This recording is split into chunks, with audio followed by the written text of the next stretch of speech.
In today's tutorial, I'm going to show you guys how to resolve if your folder cannot be shared on your Windows computer. So this could definitely be a frustrating issue, and in today's tutorial, I'm going to show you guys how to hopefully resolve it. So first thing you want to do is just right click on the folder that you're looking to share, and left click on Properties, left click on the Sharing tab, and then you want to go ahead and left click on Advanced Sharing.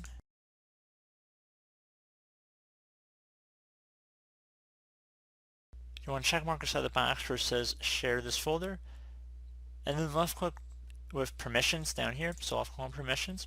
Once you select that, left click on Add, and you want to select underneath Allow, you want to check mark next to Full Control, and then left click on Apply, and OK.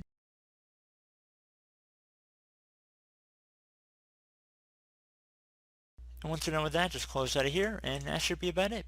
So I do hope this brief tutorial was able to help you guys out, and as always, thank you for watching, and I look forward to catching you all in the next tutorial. Goodbye.